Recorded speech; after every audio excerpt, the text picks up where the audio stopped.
안녕하세요. 오늘도 사연살롱을 찾아주셔서 감사합니다. 저는 30대 후반의 여성이에요. 결혼한 지는 이제 4년째 접어들었어요. 다들 시댁은 어렵고 불편한 게 있다고 하잖아요. 저도 크게 다르지는 않았어요. 제가 가장 힘들었던 건 시부모님이 아닌 손윗 동서 형님이었는데요.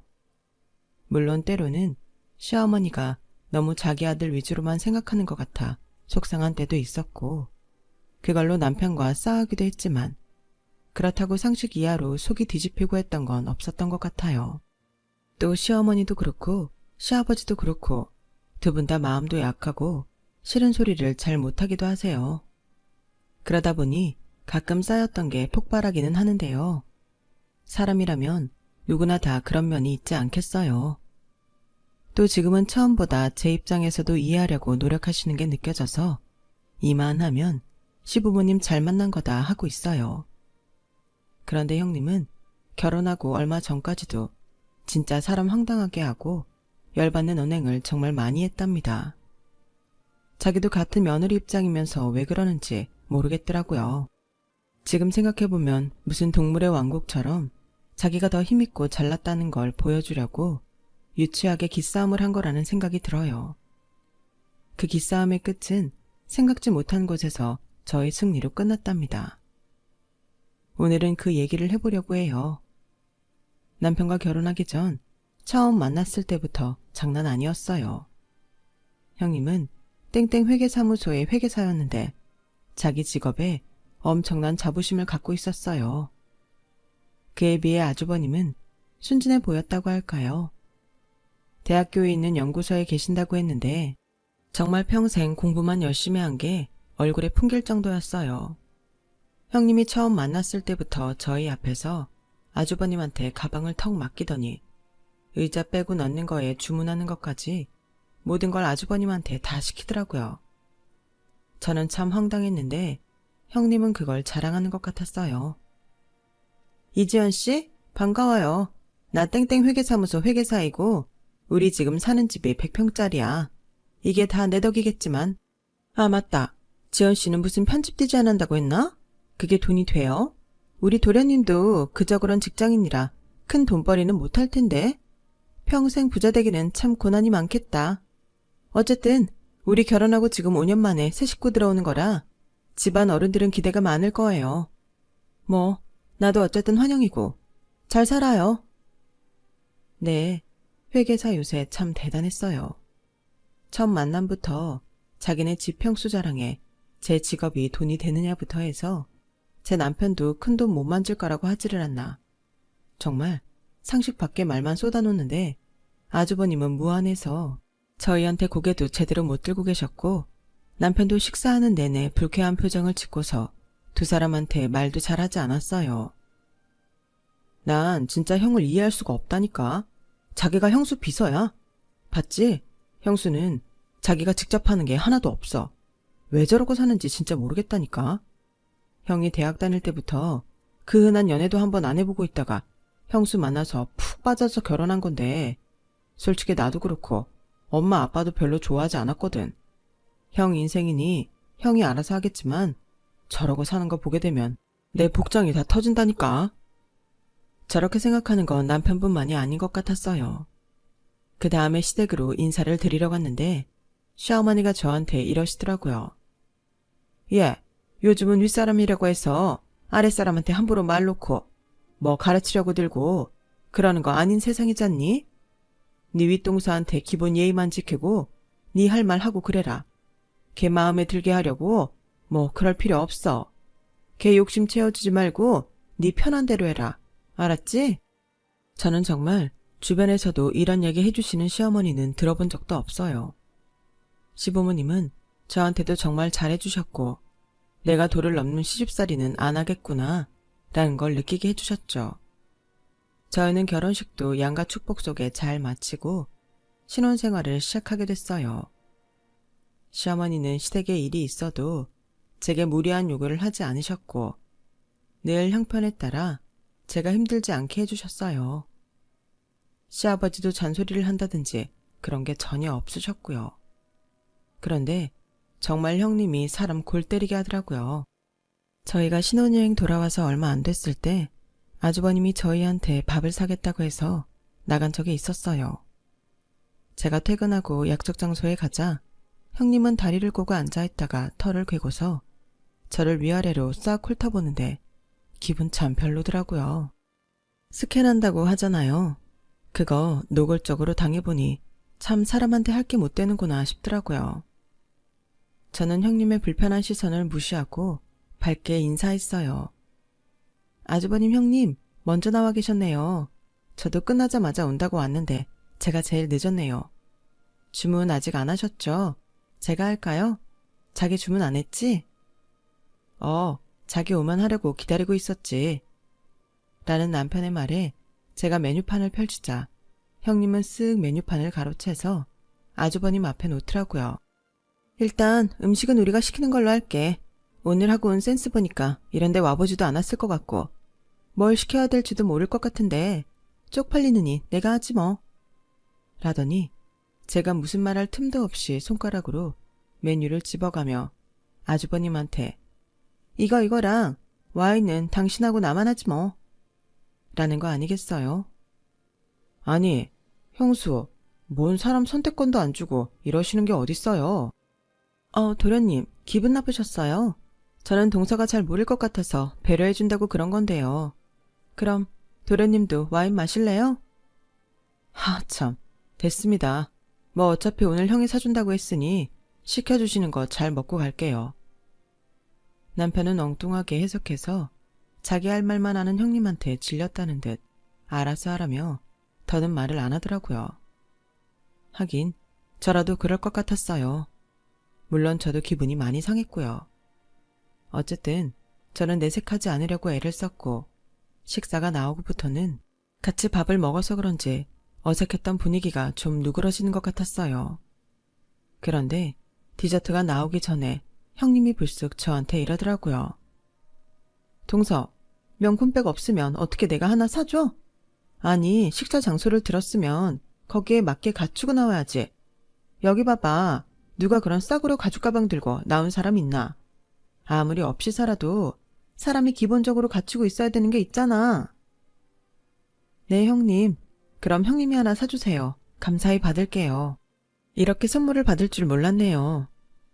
제가 넙죽 그 말을 받아들이자 형님은 당황했는지 얼굴이 빨개졌고 눈동자는 갈 곳을 잃고 흔들렸어요. 아니, 아무리 그래도 어떻게 고민 한번 안 하고 바로 그렇게 사달라고 해? 동서한테 무슨 말 함부로 하면 안 되겠네. 당황스럽다. 사주신다고 해서 감사히 받겠다고 한 것뿐인데요. 뭐 지금 사정이 안 되시면 천천히 사주셔도 돼요. 어머머, 동서 말 좀 이상하게 한다. 내가 돈도 없는데 무조건 지르고 받다는 거야? 형님은 손으로 파닥파닥 부채질을 하며 열을 식히더니 갑자기 화장실을 갔다 오겠다며 자리에서 일어났어요. 남편은 그 모습에 쿡 웃다가 얼른 참았고요. 집에 오는 길에 남편은 제 덕에 속이 다 시원하다고 했어요. 형수 당황하는 거 보니까 진짜 그동안 막혀있던 게 확 뚫리는 것 같더라니까. 너무 재밌었어. 근데 자기도 기분 나빴지. 어쩜 저렇게 사람을 대놓고 무안하게 하는지.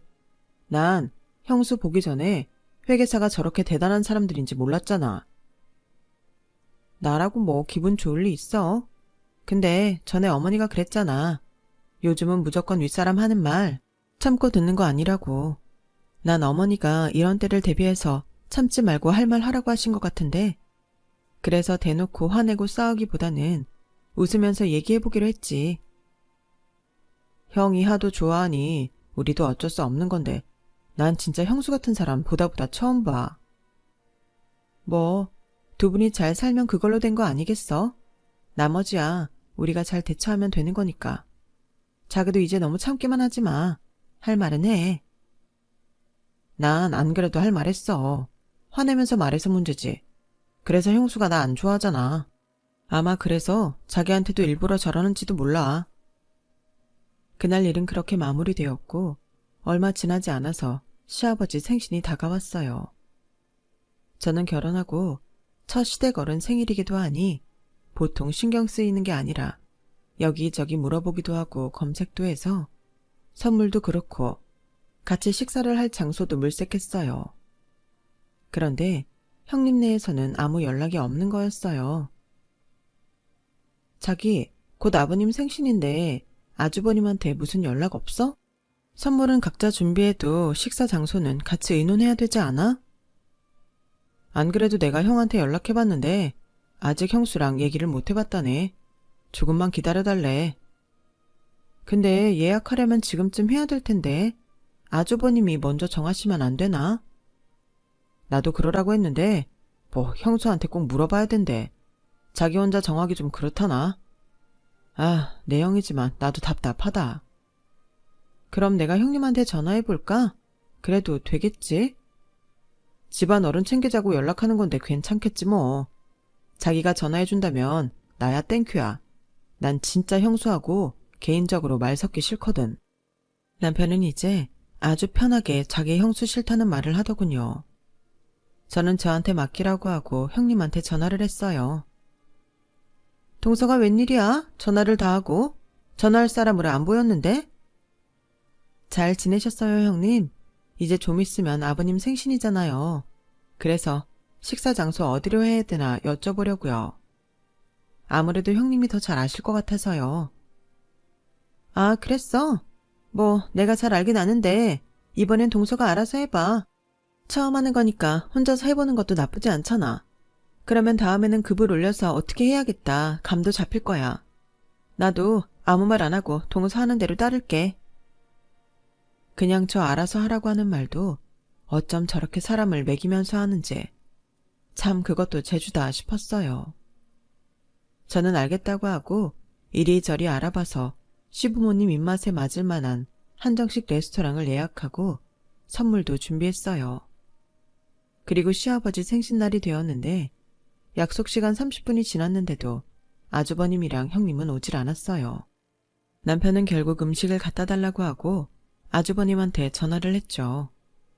전화를 끊고 온 남편은 어째 흥분해서 얼굴이 좀 벌개졌더라고요. 왜 그래? 아주버님 무슨 일 있으시대? 제가 묻자 시부모님도 궁금한 표정으로 남편을 쳐다봤어요. 남편은 아주 난처해서 어쩔 줄 모르더라고요. 아, 그게 형수 회사에서 나오는 호텔 디너 뷔페랑 숙박권이 있는데 그게 오늘이 마지막이었대요. 새카맣게 까먹고 있었는데 그거 안 쓰면 다음에 안 준다고 꼭 가야 된다고. 아니 이게 무슨 말인가요? 방구인가요? 그렇게 디너 뷔페를 꼭 가야겠으면 호텔 숙박권 정도는 시부모님 드려도 되는 거 아닌가요?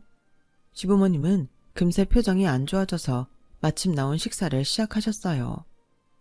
저희는 뭐라고 말해야 좋을지 몰랐고요. 생각해보면 형님은 계획적이었던 것 같아요. 처음부터 그날 호텔에 가려고 시아버지 생신 신경을 안 쓴 거고 저보고 다 알아서 하라고 했다는 생각이 들더라고요. 아니면 자기가 하는 것만 옳고 자기가 가장 눈 높은 사람이 그렇게 쉽게 남한테 일을 맡길 리가 없잖아요.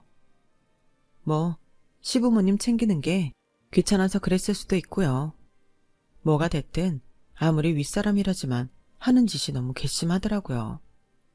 그런데도 시부모님은 정말 남한테 싫은 소리 못하는 성격이 그대로 나와서 뭐라고 말을 하지 못하더라고요. 그래도 아주버님이 그런 성격을 꼭 닮은 것 같았어요. 저와 남편은 어떻게든 분위기를 띄우려고 애썼고 시부모님도 저희 장단에 맞춰서 결국 웃어주셨어요. 제가 준비한 선물도 너무 마음에 들어 하셨고요. 시어머니는 집에 가기 전 제 손을 꼭 잡으셨어요. 우리 둘째 며느리가 있어줘서 정말 고맙구나. 오늘 너무 맛있게 잘 먹고 재밌는 시간 보냈다. 고마워. 결혼하고 얼마 안 됐는데도 형님 하는 게 정말 가관인데 시부모님은 그동안 정말 속통이 터졌겠다 싶더라고요. 아니, 아무리 자기 일만 중요한 사람이라고 해도 그렇지 이렇게 기본 예의까지 없을 수 있을까요? 이게 다 좋은 직업 같고 돈만 잘 벌면 된다는 식의 우리나라 교육이 문제 같다고 제가 남편한테 한탄을 했어요. 자기 교육부 장관 돼야겠다. 내가 밀어줄까? 농담하지 말고 난 정말 실망이야. 그래도 사회적으로 볼 때 성공한 전문직이잖아. 그런 사람들은 좀 더 나을 거라는 기대도 있고 말이야. 어쩜 저렇게 주변 사람은 보이지도 않는다는 듯 저럴 수 있지? 그게 내가 제일 열받는 건데 뭐 어쩌겠어. 그런 형수를 형이 좋아한다고 결혼한 건데 형 팔자지 뭐. 아니, 아주버님은 자기 선택이라 그렇지만 다른 사람들은 뭐냐고. 어쨌든 엮여서 살아야 되는데 자기 똑똑한 만큼 불편은 끼치지 말아야지. 아, 나도 모르겠다. 말해봤자 불평만 계속 나오지. 해결책도 없으니 말이야. 그렇게 며칠이 지나고 시어머니가 져주려고 블라우스를 샀다며 전해주러 오셨더라고요. 내가 딸이 없어서 이렇게 아기자기한 거 사서 줘보고 싶었거든. 둘째 들어오니까 이런 것도 해보고 너무 좋다. 저는 너무 감사하다고 잘 있겠다고 말하고는 그날 이후 형님한테 연락은 있었는지 조심스럽게 물어봤어요. 어머니, 혹시 형님한테 아버님 생신 잘 보내셨냐는 전화는 안 왔어요? 걔가 그런 전화할 정신이 있는 애가 아니야. 뭐, 집 바쁜 일 끝나면 연락 한번 하겠지. 예, 그런 얘기 하지 말고 우리 즐거운 얘기 하자. 네 시아버지가 너 때문에 생신날 아주 호강했다고 너무 좋아하신다. 다음에 너 집에 오면 용돈 주신대. 아니에요. 제가 그런 거 받으려고 한 건가요? 당연한 일을 한 건데요. 마음에 드셨다니 저도 기분 좋아요. 아무래도 형님은 시부모님 생신을 제대로 챙기지 않았던 것 같아요. 형님 한 사람한테 시댁이 이리저리 흔들리는 거 아닌가 그런 생각이 들자 어째 이제 막 결혼한 제가 다욱하더라고요. 하지만 저야 어쨌든 형님보다 아랫사람이고 결혼해서 이제 막 시댁도 알아가는 참인데 함부로 무슨 말을 할 수 있는 것도 아니었죠. 저는 어쩌면 형님도 저는 모르는 이유가 있을 수도 있다고 그렇게 좋게 생각하고 넘어가기로 했어요. 회계사무소들이 월말이 닥치면 다들 정신없이 바쁘다던데 마침 그때가 월말이기도 했기에 그래서 그런가 보다 이해하려고도 했고요. 하지만 시간이 가면 갈수록 형님에 대해 알게 되는 이야기는 제가 이해할 수 있는 수준이 아니었어요. 형님은 결혼할 때 원래 집을 반반씩 내서 하기로 했는데 결혼 준비하면서 갑자기 자기네 친정이 요즘 많이 어렵다며 하도 우는 소리를 내서 시부모님이 다 해주셨다고 하네요. 집에 들어가는 가구며 가전제품도 아주버님이 마련하셨고요. 지금 사는 그 100평이라는 데에는 6개월 전쯤 들어갔다는데 자기네 돈 벌어서 이사를 하면 월대 살던지 보증금은 시부모님한테 돌려드려도 되잖아요. 정말 한 푼 들이지도 않았고 감사하다는 말도 없었대요. 그 말을 할 때 남편은 정말 얼굴이 벌개져서 씩씩대더라고요. 왜 안 그렇겠어요? 저는 듣기만 하는데도 기가 막히더라고요. 그때는 시간이 또 그렇게 지나갔고 2달쯤 후였어요. 형님한테서 전화가 왔는데 그 내용이 참 가관이었어요. 동서, 내가 시간지나 이런 거 물어보는 게 좀 그렇긴 한데 그래도 궁금해서 말이야. 아버님 어머님이 동서 예물 어떻게 해줬어? 예물이요? 그건 갑자기 왜요? 아니 며칠 전에 도련님이 집에 들러서 우리 그이랑 얘기하는 거 들었는데 불가리 거 세트 받았다며? 그리고 아버님이 저번에 생일 준비하느라 수고했다고 동서 용돈도 주셨다던데 그거 다 정말이야? 예물은 불가리 그거 딱 하나 받은 거 맞고요. 아버님이 주신 용돈은 정말 안 받으려고 했는데 꼭 주시겠다고 하셔서 주신 거 반만 받았어요. 아니 한 세트고 반이고 받은 거 맞잖아. 어머, 아버님 어머님 지금 동서랑 나랑 차별하는 거 맞지? 난 결혼할 때 그런 비싼 예물 받지도 못했어. 우리 남편이 준비한 반지 목걸이 세트만 받았다고. 그리고 용돈이라니. 나한테는 그런 거 주신 적도 없는데 이거 차별 맞아. 동서, 뭘 했길래 아버님 어머님이 그런 걸 해주셔? 제가 뭘 했냐고요? 글쎄요. 저는요 집장만 하는 것도 오히려 제가 돈 더 보태서 했고요. 한 6대4 정도로 제가 더 냈어요. 그리고 아버님 생신 챙긴다고 선물도 드리고 한정식 레스토랑 아버님 어머님 입맛 맞을 것 같은 대로 골라서 같이 식사도 했죠. 뭐 그 정도 한 것 같아요. 참 주말마다 안부 전화도 드리고 가끔 부르시면 가기도 하고요. 그런 정도 가지고 동서한테만 용돈 주고 할 리가 없는데? 대체 무슨 알랑방귀를 끼길래 그런 예물을 받은 건지 말해봐. 저는 집 얻을 때 제가 좀 더 보탠 것밖에 없어요. 제가 아버님 어머님 마음을 다 알 수 없으니 왜 그런 비싼 걸 해주셨는지는 저도 모르죠. 직접 물어보세요. 동서, 그런 걸 어떻게 대놓고 물어봐. 참나, 누구 눈치 없는 사람 만들 일 있어? 아무튼 알았어. 동서도 참 대단한 사람이네. 카지 거 알려주는 게 뭐 대수라고?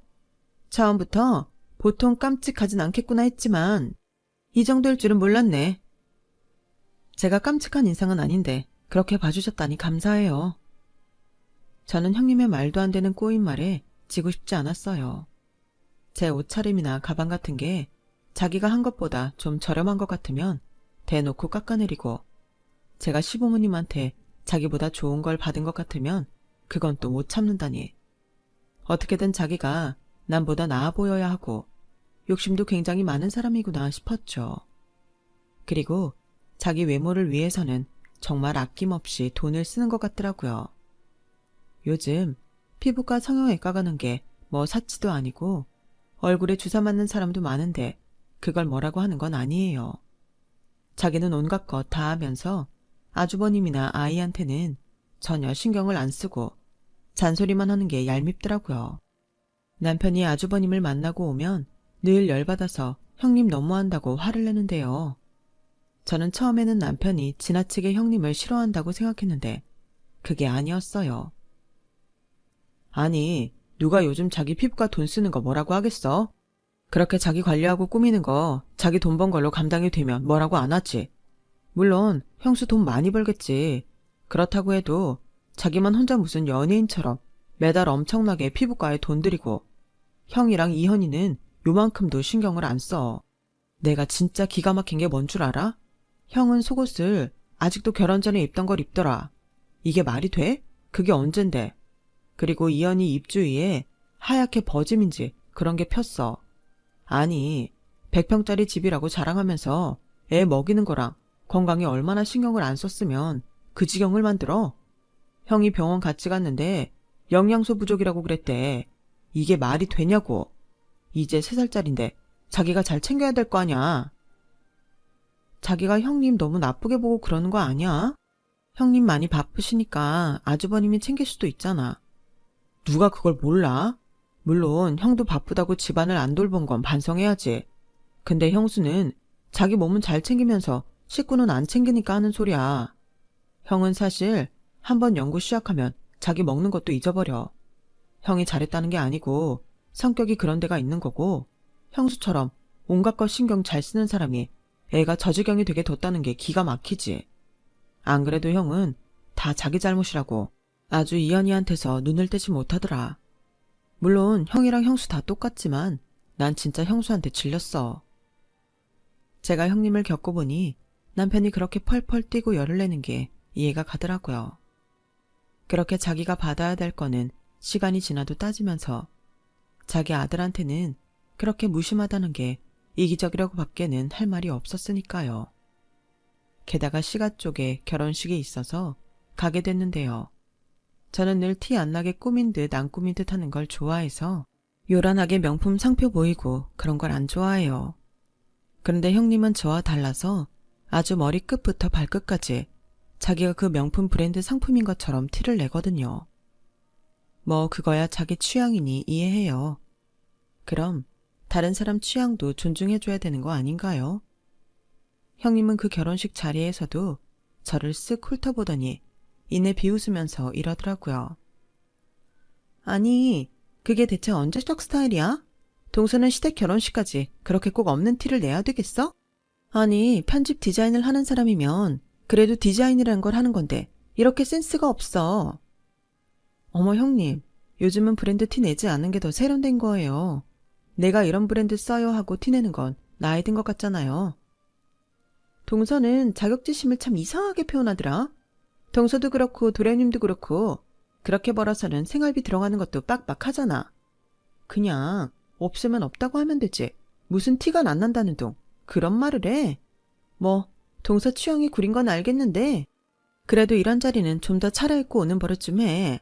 어머님 아버님도 며느리가 이러고 오면 창피하실 거 아니야. 저는 형님이 너무 선 넘는 것 같아서 뭐라고 하고 싶었지만 주위에 다른 시댁 어른들도 있고 해서 그냥 참고 말았어요. 그 일이 있고 한 달쯤 지났을 때 형님네는 이사를 갔어요. 거기가 앞으로 오를 거라는 말을 들었다며 그렇게 자랑하던 100평짜리 집을 팔고 50평 정도 되는 아파트로 이사를 했더라고요. 그런데 형님은 무슨 꿍꿍이가 있었는지 자기네 회사 사람들, 거래처 사람들 다 같이 집들이를 하는데 저보고 와서 도와달라고 하더라고요. 동서, 우리 집들이 할 때 동서가 같이 음식도 날라주고 뒤에서 우리 이현이도 챙겨줄래? 내가 그날 일한 건 섭섭하지 않게 쳐줄게. 그래도 새집에서 손님 만든 건데 생판 모르는 남보다 동서가 도와주는 게 마음이 놓이잖아. 아, 맞다. 어쨌든 동서도 집들이 오는 거니까 선물 가져올 거잖아. 괜히 뭐 살 생각하지 말고 땡땡땡에서 거실에 놓을 도자기로 된 무드 등 사와. 내가 어떤 모델인지 톡으로 보내놓을게. 형님은 저를 자기 집들이에서 심부름시키면서 자기가 저보다 더 우위에 있다는 걸 보여주고 싶은 것 같았어요. 그런 심보를 생각하니 정말 가고 싶지 않더라고요. 그래도 조카 아이가 마음에 걸리기도 했고 나중에 따로 집들이에 가기 싫기도 해서 알겠다고 했어요. 그리고 형님이 선물로 달라고 한 그 무드 등이요. 정말 가격이 악소리 나오게 비싸더라고요. 저한테 주겠다는 일당이 몇 배는 되던데 그러면서 저한테 일당 준다고 얼마나 공치사를 하든지 눈꼴 씌어서 못 봐주겠더라니까요. 아무튼 그날은 그런 걸로 따지는 것도 유치했고 저는 조카를 돌보면서 손님들이 오기를 기다렸어요. 손님들이 하나 둘씩 오기 시작하더니 곧 오기로 한 사람들이 다 왔고 저는 형님이 시키는 대로 음식을 내갔어요. 아주버님은 제가 왔다 갔다 음식을 나르니까 미안해서 어쩔 줄을 모르더라고요. 아우, 재수씨, 제가 나중에 다 갚을게요. 오늘 정말 미안해요. 네, 그래도 이사하셨는데 저도 이렇게 축하한다고 생각하면 되죠 뭐. 그러면서 음식을 들고 제일 마지막에 오신 손님들 자리에 갔는데 그중에 나이가 가장 많은 남자분이 저를 빤히 보시더니 갑자기 반갑게 인사를 하더라고요. 아유, 지연씨, 지연씨를 여기서 보네? 어떻게 여기를 왔어요? 누구랑 아는 사이예요? 아저씨, 저 여기 저희 아주버님 댁이에요. 오늘 집들이 있다고 해서 도와드리러 왔는데요. 아니, 우리 회사 큰 고객 따님이 그럼 김현수 씨 동서인 거네? 와, 이런 인연이 있나? 그렇게 활짝 웃으며 제 손을 잡는 그분은 저희 아빠 회사 일을 해주는 대표님이었어요. 저는 몰랐는데 원래 공동대표로 있던 회계사무소에서 독립해서 따로 사무소를 차렸는데 그때 아빠가 대표님 부탁으로 회계 업무를 이쪽으로 옮기셨다고 해요. 그래서 저는 형님이 땡땡 회계사무소라고 했을 때 잘 몰랐던 거고요. 거기 대표님이 아빠와 친분이 있는 것도 몰랐죠. 대표님이 저를 붙잡고 반갑게 이야기를 하고 있으려니 형님이 무슨 일인가 싶어서 잽싸게 오더라고요. 어머 대표님, 우리 동서한테 무슨 일이실까요? 이렇게 누구랑 반갑게 얘기하시는 거 처음 본 것 같아요. 김 차장. 김 차장은 내가 독립하고 우리 사무소 와서 잘 모르지? 여기 지연 씨가 우리 회사 은인이나 다름없는 땡땡 투자 대표님 딸이야. 거기 회사 회계랑 대표님 갖고 있는 건물 큰 거 두 채도 우리가 하잖아. 이런 인연이 있을 줄은 꿈에도 몰랐네. 김 차장, 동서한테 아주 잘해야 되네. 지금도 우리 사무소 큰 고객분 따님이거든. 김 차장이 지연 씨한테 실수해서 우리 일감 떨어지는 불상사는 생기지 말아야지. 농담이고 김 차장이 어련히 알아서 잘하겠어. 이렇게 형님네 집들이라고 도와주러 온 거 보면 사이가 꽤 좋은 것 같은데 오늘 김 차장이 일 다 끝나고 나면 지연 씨한테 크게 한턱 쏴야 돼. 알았지?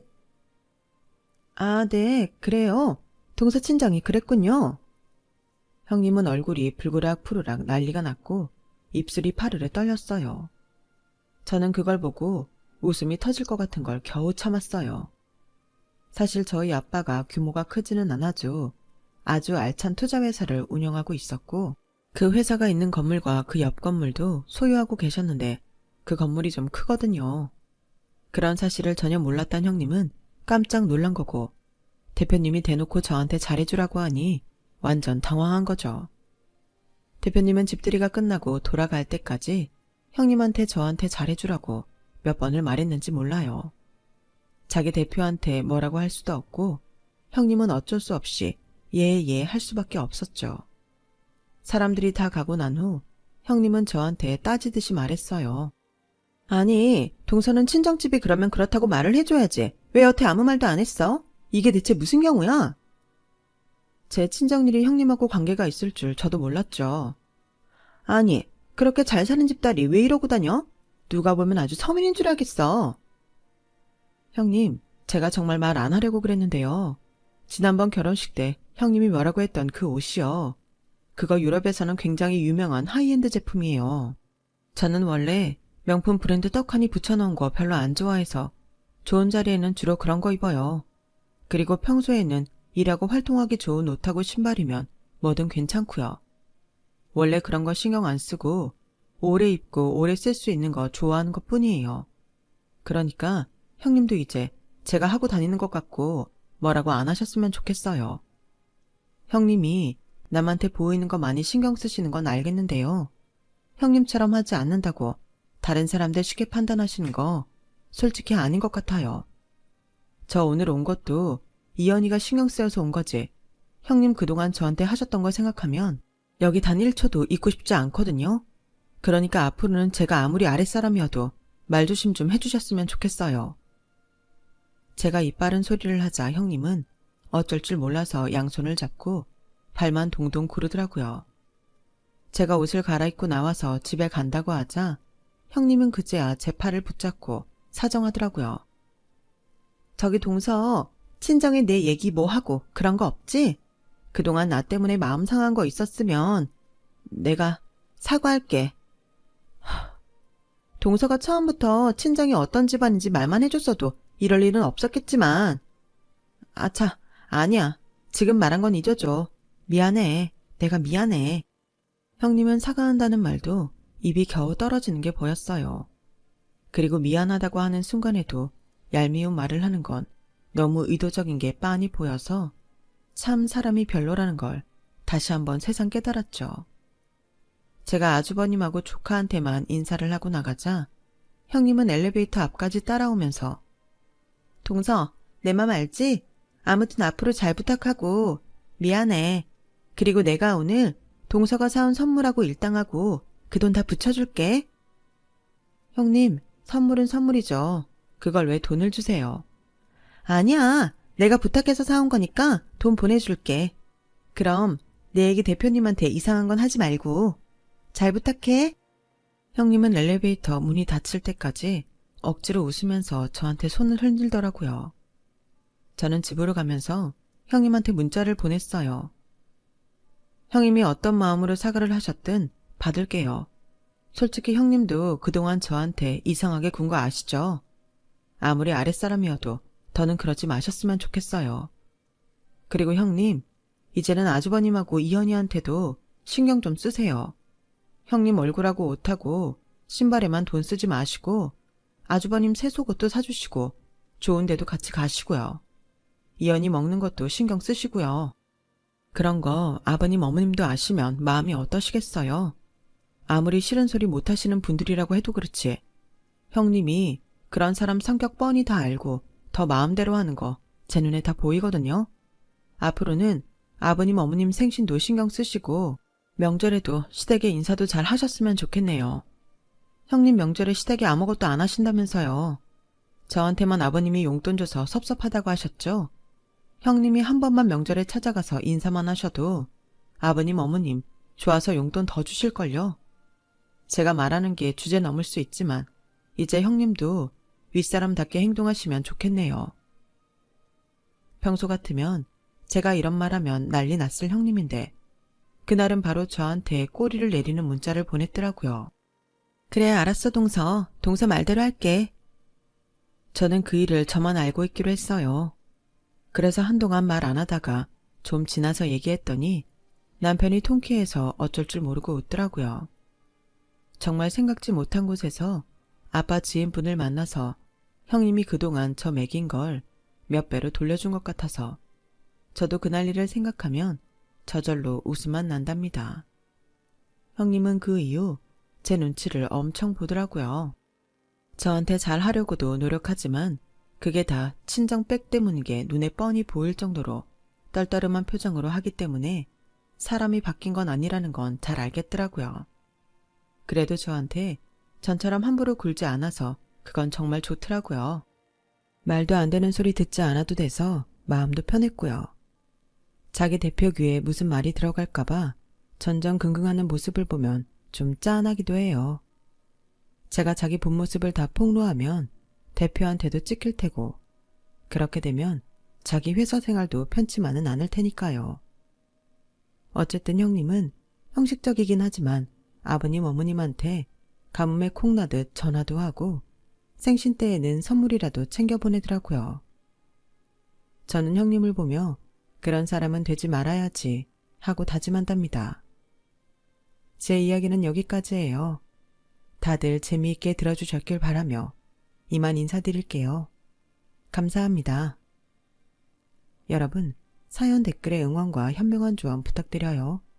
좋아요와 구독은 저에게 큰 힘이 됩니다. 오늘도 좋은 일 가득하세요.